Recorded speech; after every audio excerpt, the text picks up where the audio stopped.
The state's oldest and toughest prison is literally being ripped apart. Construction crews are tearing out thousands of old cell bars at Indiana State Prison. Each individual cell is being replaced with the new door. The superintendent says new prison cells are an absolute necessity because these old bars are almost 80 years old. The paint comes off of them, they rust, the doors don't close, they don't lock like they're supposed to. The bars had been bent over the years. The offenders figure out ways to get the bars bent so that they're not providing the security that they should. Security? It's a big deal around here. After all, there's more than 2,000 inmates and most are locked up for murder. So when it comes to making new prison cells, well, the state decided to call on some experts. And who knows more about prison bars than the inmates who stare at them every day? Anything beats sitting in that little tiny room. That room will drive you nuts after a while. Arlen Johnson is a convicted murderer. So is Mike Capone. James, Joseph, and Richard, they're killers too. They're all making prison bars for the very prison they now call home.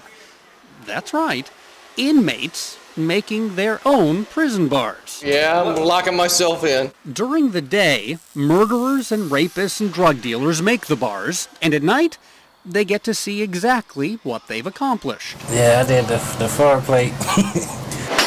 If you think all this sounds just a little strange, well, the inmates do too. Yeah, it's crazy. Macy O'Neill is a convicted cocaine dealer. Getting 40 years. It's a long time. He's spending that time in the prison's metal shop. As new prison bars are made, Maceo monitors quality control. He admits the idea of helping to make these steel bars for his own prison cell, that took a little getting used to. At first it was mixed reactions, like, do you want to be a part of that?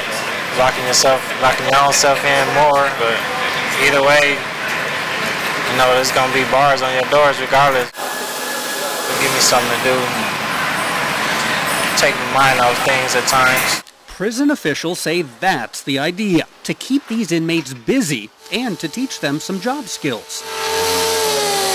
To do this job, the inmates have access to all kinds of fancy machines. They also have access to crowbars, steel pipe, torches, and sledgehammers. Come on, is this really a good idea? At the surface, you're thinking, well, that doesn't sound like a very secure thing to do. If the inmates are building their own cells, then they're obviously going to build them in such a way that they can get out of them. And that's just not the case. The superintendent says inmate workers are closely monitored throughout the day. And while inmates make the cells, there are some things they do not get to do. They're doing the grunt work and they're doing some actual skilled labor as well, but they really don't have anything to do with installing the locking mechanism that keeps them in the cell. The locks are done by outside contractors. Everything else, it's done by prisoners. And that is saving a lot of money.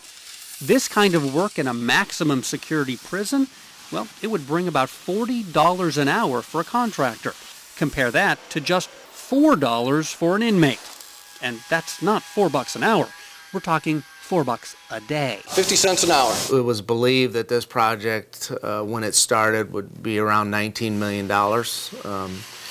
We believe that we're going to complete it for about $3.6 million. The inmates say they're not doing this for the money. It's just the satisfaction of doing a good job. I like to work.